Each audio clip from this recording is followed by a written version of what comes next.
Here katuddeyo ku instances zibadde ez'amaanyi.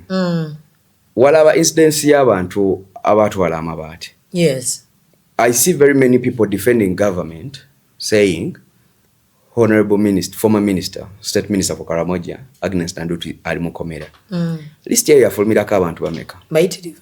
So those are not allegations. That list came out yava ewabanoonyereza. Aba government bennyini bagaba bano abantu batuta amabaati.